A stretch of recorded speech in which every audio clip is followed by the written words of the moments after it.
नमस्कार साथियों, आपने अभी हाल फिलहाल में देखा है कि 2024 में लोकसभा का चुनाव हुआ है और इस लोकसभा के चुनाव में भारतीय जनता पार्टी का जो 400 पार का जो नारा दिया गया था सीटों का, वो पूरा नहीं हो पाया है। उसके कई कारण रहे हैं। एक तो देश में जितने भी एग्जाम हो रहे हैं उनमें सभी पेपर लीक हो रहे हैं। इसके अलावा दूसरा देखा जाए तो देश में भ्रष्टाचार अपने चरम पर है। मीडिया भी जो है भ्रष्टाचार पर नंबर 1 पर है। इसके अलावा रोजगार का मुद्दा भी रहा है, महंगाई का मुद्दा भी रहा है और भी कई ऐसे मुद्दे रहे हैं जिस कारण भारतीय जनता पार्टी को इसमें नुकसान देखने को मिला है। लेकिन उन सब में से एक मुद्दा रहा है ध्रुव राठी। ध्रुव राठी एक बहुत बड़े यूट्यूबर हैं और इन्होंने मोदी सरकार के विरुद्ध जो अभियान चलाया था उससे इन्होंने जनता को जो जागरूक किया, उससे भी भारतीय जनता पार्टी को बहुत बड़ा नुकसान हुआ है। तो आज देखते हैं इस वीडियो में, वही देखेंगे कि ध्रुव राठी के द्वारा ये कौन कौन से फैक्ट दिए गए थे, कौन कौन से फैक्ट दिखाए गए अपनी वीडियोस में, जिसके कारण भारतीय जनता पार्टी को बहुत बड़ा नुकसान हुआ। सबसे पहले एक तानाशाह के रूप में इन्होंने मोदी सरकार को बताया कि वे तानाशाह के रूप में कार्य किया है। तो चलिए देखते हैं उनको। हो जा रहे हैं पिछले कुछ महीनों से, पिछले कुछ सालों से, वो सारे इंसिडेंट्स जो सिर्फ एक चीज की ओर इशारा करते हैं कि हमारा देश वन नेशन वन पार्टी की ओर आगे बढ़ रहा है। मीडिया से ऑपोजिशन की आवाज को पूरी तरीके से खत्म कर देना, एमएलएस की हॉर्स ट्रेडिंग, इलेक्टेड सरकारों से पावर छीन लेना नए कानून बनाकर, इन्वेस्टिगेटिव एजेंसीज का वेपनाइजेशन, ईडी सीबीआई का प्रेशर बनाकर ऑपोजिशन पॉलिटिशियंस को जेल भेज देना, स्टेट गवर्नमेंट्स की वर्किंग में इंटरफेयर करना गवर्नर्स का इस्तेमाल करके, स्टेट गवर्नमेंट से फंड्स को ही विदहोल्ड कर लेना, जनता से प्रोटेस्ट करने का अधिकार ही छीन लेना और अगर कोई प्रोटेस्ट करे तो उनका टीयर गैस और रबर बुलेट से स्वागत करना, इलेक्टोरल बॉन्ड्स का इस्तेमाल करना अपनी सारी फंडिंग छुपाने के लिए और अगर कोई ऑपोजिशन का कैंडिडेट इलेक्शन जीत भी जाए तो सीधा सीधा इलेक्शन फ्रॉड करके खुद को जिता लेना। मैं प्रधानमंत्री मोदी से कहना चाहूंगा,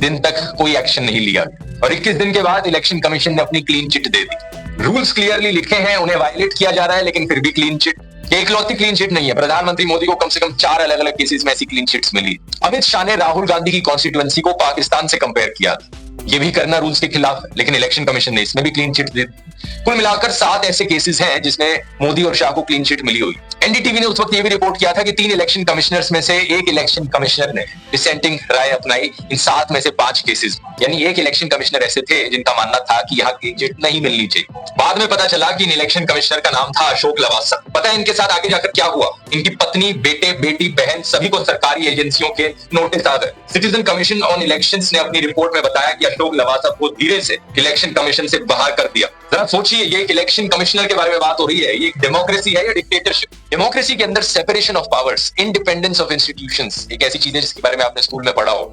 हमारे सुप्रीम कोर्ट ने एक आदेश दिया था इलेक्शन कमीशन का इंडिपेंडेंस बनाए रखने के लिए। ये जो चीफ इलेक्शन कमिश्नर है और बाकी इलेक्शन कमिश्नर्स हैं, उनकी अपॉइंटमेंट 3 मेंबर कमिटी के द्वारा करी जाएगी, जिसमें एक प्राइम मिनिस्टर होंगे, दूसरे ऑपोजिशन के लीडर होंगे और तीसरे चीफ जस्टिस ऑफ इंडिया खुद होंगे। ऐसा करने से ये इंश्योर किया जा सके जो इलेक्शन कमिश्नर अपॉइंट किया जा रहा है वो सही मायनों में इंडिपेंडेंट होगा, एक तरफ बायस नहीं होगा।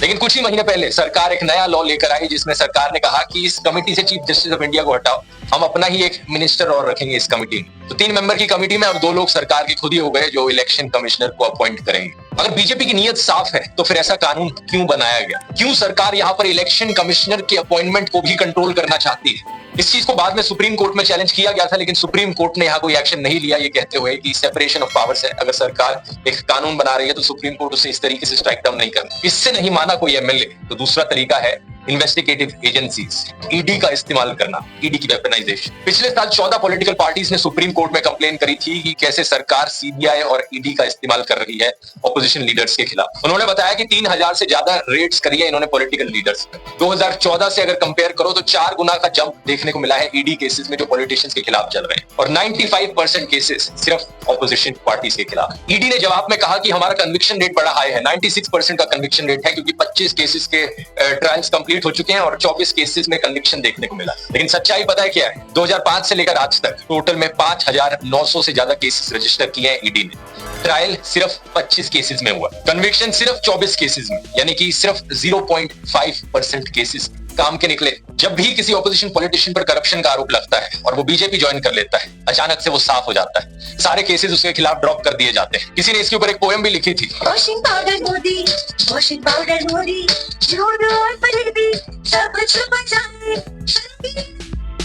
चुटकी में मिट जाए। हिमंता बिस्वा शर्मा जब वो कांग्रेस में थे पहले, उन पर आरोप लगा था शारदा चिट फंड स्कैम का। सीबीआई ने उन्हें क्वेश्चनिंग के लिए बुलाया नवंबर 2014 में, और 2015 में जब से उन्होंने बीजेपी ज्वाइन करी है, 7 और एलिगेशंस लगे हैं उनके ऊपर करप्शन के। एक आरोप है कि एक लैंड का स्कैम हुआ है, एक आरोप है कि वो सिल्क और मुगा इंडस्ट्री का सिंडिकेट चला रहे हैं।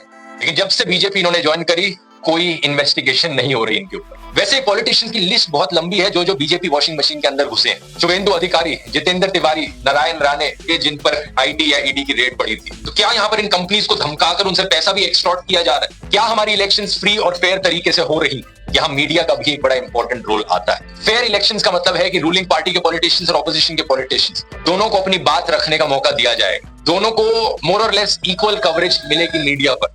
लेकिन हमारे मीडिया में क्या देखने को मिल रहा है? दिन रात 2400 घंटे सिर्फ सरकार की तारीफ करी जाती है, रूलिंग पार्टी की तारीफ करी जाती है, उन्हीं की ही चीजें सुनाई जाती है। देश की हर माँ ये चाहती है कि उसका बेटा प्रधानमंत्री मोदी जैसा बने, और हर बेटा भी खुद को नरेंद्र मोदी से जोड़कर देखना चाहता है। मोदी जी के पास हर चीज का सॉल्यूशन है। पीएम मोदी जैसा कोई नहीं। मोदी ने न्यू इंडिया बनाया है, पीएम नंबर 1। ऑपोजिशन पार्टी चाहे पूरी भारत जोड़ो यात्रा निकाल ले या अपनी प्रॉमिसेस जनता के सामने कर। एक समय हुआ करता था देश में जब दूरदर्शन पर रूलिंग पार्टी और ऑपोजिशन पार्टी के पॉलिटिशियंस इलेक्शन की डिबेट करते थे न्यूज चैनल पर साथ में बैठ, दोनों को अपनी बात रखने का अधिकार था। क्या आज के दिन दूरदर्शन ऐसा कर सकता है? आज तो बीजेपी स्पोक्स पर्सन को बोलने की भी जरूरत नहीं पड़ती, क्योंकि टीवी एंकर्स खुद बीजेपी स्पोक्स पर्सन बने बैठे हैं। जनता के बिहाफ पर सरकार से सवाल करने की जगह है वो सरकार को ही डिफेंड करते हैं, और इतना डिफेंड करते हैं कि वो बढ़ती बेरोजगारी के लिए युवाओं को जिम्मेदार ठहराना भी शुरू कर देंगे। और अगर आपने इलेक्शंस में किसी ऑपोजिशन पार्टी को जिता दिया तो जनता को ही गालियां देना शुरू कर देंगे। और जनता ने राष्ट्रीय मुद्दों और बीजेपी को नकार दी। जब हम वोट डालेंगे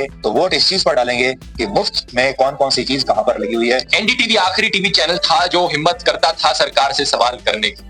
अल्टीमेटली उसे भी प्रधानमंत्री मोदी के दोस्त गौतम दोबारा से उतरे सड़कों पर प्रोटेस्ट करने के लिए, तो सरकार ने नोकीली किलों के साथ उनका स्वागत किया। कुछ जगहों पर सड़कों की खुदाई कर दी गई, सड़कों को कंप्लीटली ब्लॉक करने के लिए। फिर किसानों के ऊपर रबर बुलेट्स चलाई गई, उनके ऊपर टीयर गैस फेंकी गई, वो भी ड्रोन्स का इस्तेमाल करके, मानो ये कोई वॉर जोन हो। जो फोटोज थी बॉर्डर की क्रॉसिंग की, ऐसा लग रहा था कि देश का ये बॉर्डर हो चाइना के साथ। वहां भी इस तरीके से इंतजाम नहीं किए होते। और खबरों में अब रिपोर्ट किया जा रहा है कि कम से कम 3 किसान अंधे हो गए पुलिस के द्वारा चलाई गई इन रबर बुलेट्स की वजह से। इस प्रोटेस्ट के पीछे क्या कारण है, किसानों की क्या मांगे हैं, इसकी बात एक सेपरेट वीडियो में करेंगे। लेकिन अभी के लिए इस बात से फर्क नहीं पड़ता। पॉइंट यहाँ पर यह है कि एक पीसफुली प्रोटेस्ट करने वाले आम इंसान को सरकार इस तरीके से ट्रीट करे, क्या ये सही है? इससे पहले रेसलर्स प्रोटेस्ट हुआ, वहां भी वही बर्ताव देखा गया पुलिस का। पिछले फार्मर प्रोटेस्ट में भी यही देखा गया, कितने ही किसानों की जानें गई उस प्रोटेस्ट के दौरान। 2021 के इस आर्टिकल के अनुसार कम से कम इनका दूसरा वीडियो आया था। इससे पहले आपने देखा इनका पहला वीडियो था, ये दूसरा वीडियो था। इस दूसरे वीडियो में देखिए उन्होंने को प्रधानमंत्री मोदी की मर्जी के अनुसार अपॉइंट किया गया। इलेक्टोरल बॉन्ड्स, इतिहास के सबसे बड़े घोटाले की खबरों को टीवी चैनलों से और अखबारों से गायब कर दिया गया। देश की सबसे बड़ी ऑपोजिशन पार्टी कांग्रेस कह रही है कि उनके बैंक अकाउंट को फ्रीज किया जा चुका है, वो कैंपेन नहीं कर पा रहे। सालों पुराने केसेस को लेकर इलेक्शन से एकदम पहले इनकम टैक्स डिपार्टमेंट ने इन पर 1700 करोड़ का फाइन लगा दिया। रिपोर्ट किया जा रहा है कि कम्युनिस्ट पार्टी पर भी 11 करोड़ का फाइन लगा दिया। देश भर से खबरें आ रही हैं कि कैसे ऑपोजिशन के कैंडिडेट्स डिक्लेयर होते ही उन पर ईडी और आईटी के नोटिस आ जा रहे हैं। और कांग्रेस का तो ये तक कहना है कि उन्हें अखबारों में पेड एडवर्टाइजमेंट्स छापने तक नहीं दिया जा रहा। इसको छपवाने के लिए हमने नीचे अपना नाम भी दिया, सारा ब्यौरा दिया कि चंदा दो धंधा लो चल रहा। इस विज्ञापन को छापने से मुख्य जो अखबार थे उन्होंने मना कर दिया। ये क्या हो रहा है देश में? क्या इस तरीके से इलेक्शंस लड़ी जाएंगी? हम लोग क्या कर सकते हैं यहाँ पर देश की डेमोक्रेसी को बचाने के लिए? इन सब सवालों के जवाब इस वीडियो में जानते हैं। और कुछ लोग जिन्हें अभी भी लगता है कि डेमोक्रेसी सुरक्षित है देश में अभी भी, या फिर जिन्हें लगता है कि तानाशाही अच्छी चीज होगी देश के लिए, इनके सवालों को भी आंसर करते हैं।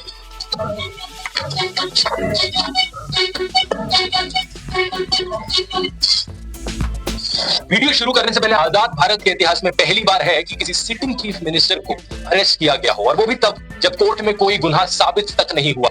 इससे पहले दिल्ली के एजुकेशन मिनिस्टर मनीष सिसोदिया को अरेस्ट किया था, दिल्ली के हेल्थ मिनिस्टर सत्येंद्र जैन को अरेस्ट किया था, आम आदमी पार्टी के एमपी संजय सिंह को अरेस्ट किया था, और ये सब लोग आज भी जेल में बंद हैं। मनीष सिसोदिया को 1 साल से ऊपर होने को हो रहा है और सत्येंद्र जैन को तो 2 साल होने को हो रहे हैं जेल में बंद रहे। सबसे हैरानी की बात यह है कि इनमें से किसी का भी गुनाह कोर्ट में साबित नहीं हुआ है। ईडी का आरोप है कि आम आदमी पार्टी के लीडर्स को 100 करोड़ रुपए की रिश्वत दी गई in exchange of undue benefits Delhi की एक्साइज पॉलिसी के तहत। लेकिन पार्टी की पॉलिटिशियन आतिशी कहती है कि 2 साल से ईडी और सीबीआई इस केस को इन्वेस्टिगेट किए जा रहे हैं, 500 से ज्यादा रेड कर चुके हैं, 1000 से ज्यादा विटनेसेस ला चुके हैं, लेकिन अभी तक एक भी सबूत इन्हें नहीं मिला इस चीज का जो साबित कर पाए कि आम आदमी पार्टी इनके मिनिस्टर्स ने कुछ गलत किया।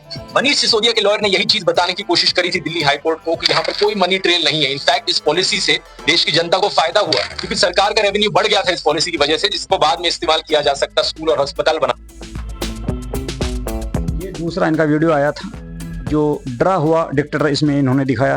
पहले में डिक्टेटर इनके तानाशाह और दूसरे में दिखाया कि डरा हुआ तानाशाह किस तरह से अपोजिशन के नेताओं को जेल में डाल रहा है। इसके बाद जो तीसरा जो वीडियो आया इनका मोदी सरकार के खिलाफ, वो आया था नो जॉब, यानी कि भारत में जॉब नहीं दी जा रही है या भारत में सरकारी नौकरियों को किस तरह से समाप्त किया जा रहा है, उसके बारे में इस वीडियो में इन्होंने बताया था। तो इसके बारे में देखते हैं क्या इन्होंने इसमें बताया था, भारत में किस तरह से बेरोजगारी बढ़ती जा रही है। इंडिया एम्प्लॉयमेंट रिपोर्ट 2024 के अनुसार देश में हर 3 में से 1 युवा बेरोजगार बैठा है। अनएम्प्लॉयमेंट रेट 29.1% पहुंच चुका है, वो भी उन लोगों में जिनके पास एक ग्रेजुएट डिग्री ऑलरेडी है। सवाल यहाँ पर ये उठता है कि आखिर ऐसा हो क्यों रहा है? 140 करोड़ लोगों का देश है, इतने सारे लोगों को दाल चावल आटा चीनी साबुन तेल शैम्पू टी शर्ट जूता स्कूल अस्पताल फिल्म टीवी स्कूटर अखबार जाने क्या क्या चाहिए। इतनी बड़ी मार्केट है, विदेशी कंपनियां यहाँ आकर लाखों करोड़ों का प्रॉफिट कमा जाती हैं, जिनमें से कुछ कंपनीज ऐसी हैं जो सिर्फ चीनी और सोडा वाला रंगीन पानी बेचती हैं। पेप्सिको को देखो, उसकी लेटेस्ट आरओसी फाइलिंग के हिसाब से इंडिया में उसका ईयरली रेवेन्यू 8,000 करोड़ है। कोका कोला इंडिया, इसका ईयरली रेवेन्यू 12,800 करोड़ से ज्यादा। और देश के युवा को 12,800 रुपए की नौकरी भी नहीं मिल सकती, ये कैसे पॉसिबल हो सकता है? इंडिया अब 5th लार्जेस्ट इकोनॉमी बन चुका है और कहानियां सुनाई जा रही हैं कि जल्द ही हम $5 ट्रिलियन की इकोनॉमी बन जाएंगे। लेकिन इस इकोनॉमी में आपके लिए कोई नौकरियां नहीं है। आखिर कौन खा गया आपकी नौकरियों को, आपके काम धंधे को? आज के इस वीडियो में अनएम्प्लॉयमेंट की प्रॉब्लम को गहराई से समझते हैं दोस्तों। क्या है इसके पीछे की रूट कॉज और क्या है इसका सोल्यूशन? ना सिर्फ सरकार के पर्सपेक्टिव से कि सरकार क्या कर सकती है, बल्कि आप भी क्या कर सकते हैं।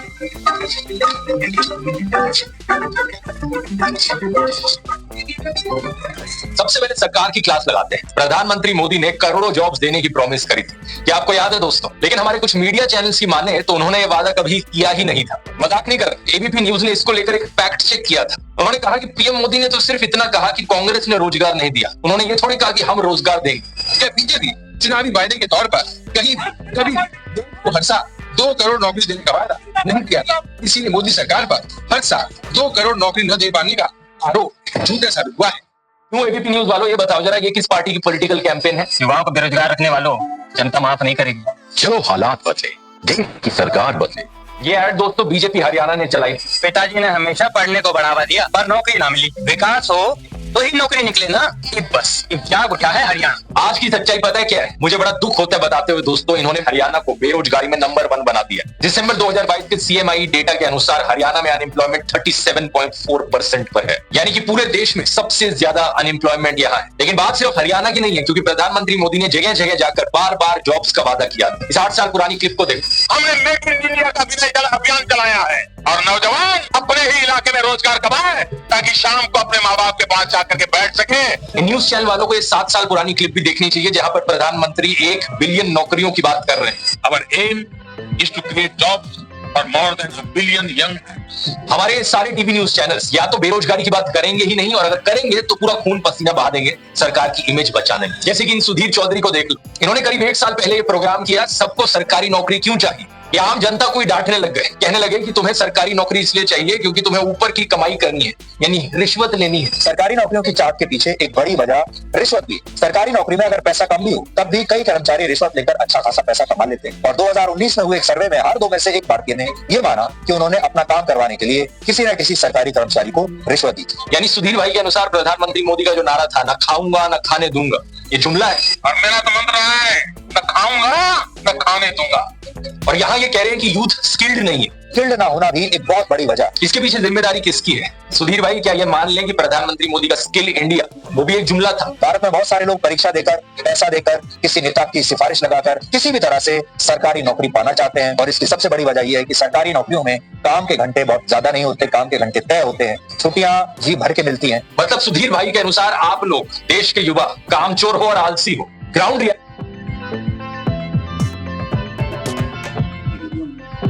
इस दूसरी वीडियो में इन्होंने बताया कि किस तरह से भारतीय जनता पार्टी के द्वारा युवाओं या भारत के लोगों का ब्रेन वॉश किया जाता है, किस तरह से उनके दिमाग में धर्म के नाम पर युवाओं को भड़काया जाता है या धर्म के नाम पर उन लोगों को जो है अपनी तरफ खींचा जाता है भारतीय जनता पार्टी के द्वारा। तो ये भी दूसरा का इस न्यूज 18 के एंकर अमन चोपड़ा को ही देख लीजिए। ये अव्वल दर्जे का बेशर्म इंसान है। वैसे तो इसका नाम अमन है, जिसका मतलब शांति होता है, लेकिन इसको अशांति फैलाने के लिए एनबीडीएसए के जाने कितने नोटिस मिल चुके हैं, फाइन भी लग चुके हैं इस पर। अपने सेठ मुकेश अंबानी का नाम ये मिट्टी में मिला रहा है, लेकिन व्हाट्सएप यूनिवर्सिटी के मुकाबले में ये पीछे क्यों रह जाता है?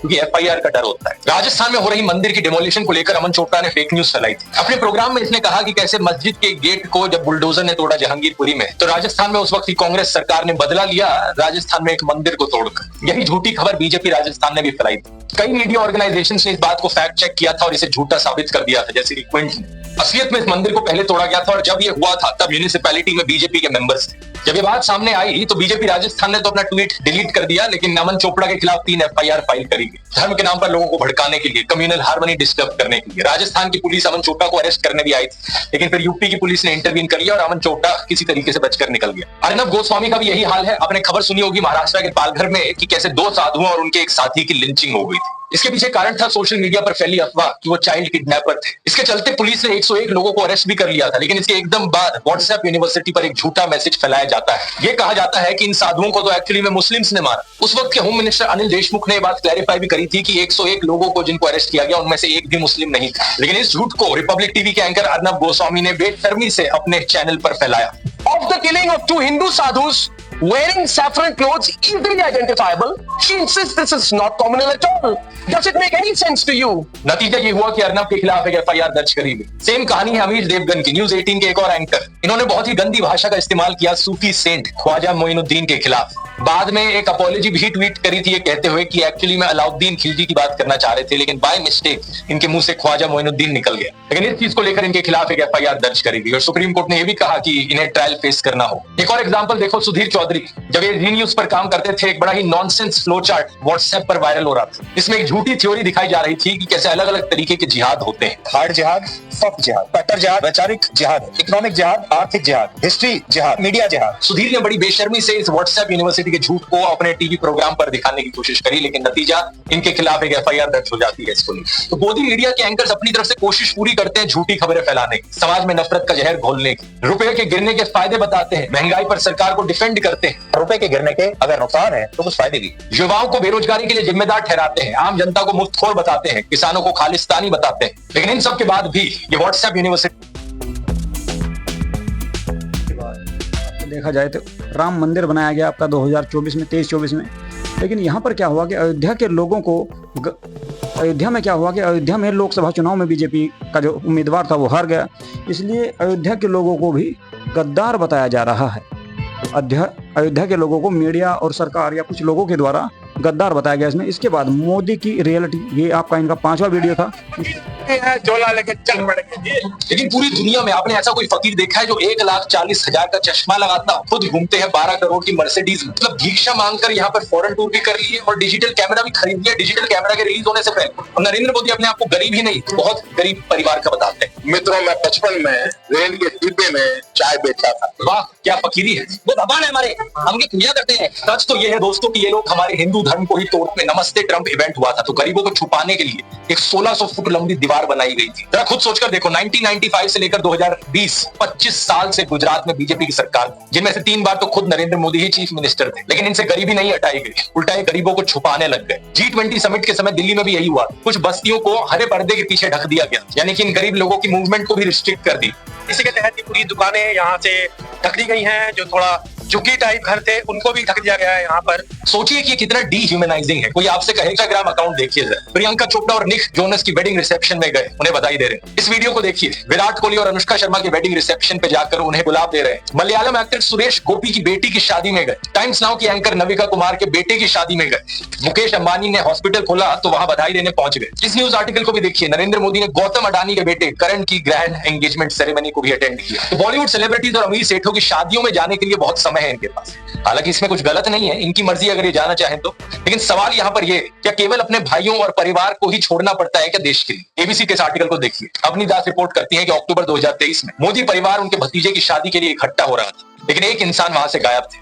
नरेंद्र मोदी। आपने ये फोटोज और वीडियोस में जरूर देखा होगा कि प्रधानमंत्री मोदी अपनी माता जी से मिलने जाया करते थे, जो कि अच्छी बात है, लेकिन कभी आपने नोटिस किया कि केवल वहां 3 लोग होते थे इस मुलाकात में? प्रधानमंत्री मोदी, उनकी माता जी और कैमरामैन। कभी कभार मुलाकात में 2-3 और लोग होते थे, लेकिन वो हमेशा और कैमरामैन ही होते थे। 3 साल पहले बीबीसी कॉरेस्पॉन्डेंट तेजस वैद्या ने प्रधानमंत्री मोदी के भाई प्रहलाद मोदी से बात करी, और सुनिए उनका क्या कहना। तेरे परिवार ने दूर रहने सूचना आपवावे। इस बात को लेकर स्पष्ट निर्देश होता है कि परिवार के बाकी सदस्य दूर ही रहे। प्रधानमंत्री मोदी की भतीजी सोनल मोदी ने भी यही बताया कि उनको मना किया गया है। उनसे पूछा गया कि शपथ ग्रहण समारोह में बहुत से लोगों को निमंत्रित किया गया, लेकिन उन्हें क्यों नहीं बुलाया गया? तो सुनिए उन्होंने क्या कहा। नरेंद्र मोदी जी ने प्रधानमंत्री का शपथ ली थी, तब देश में से कई लोग गए थे, तब आपको न्योता मिला था या आपको जाने की इच्छा हुई थी? इच्छा तो सबको होती है, पर अफसोस है कि हमें इनविटेशन नहीं दिया गया।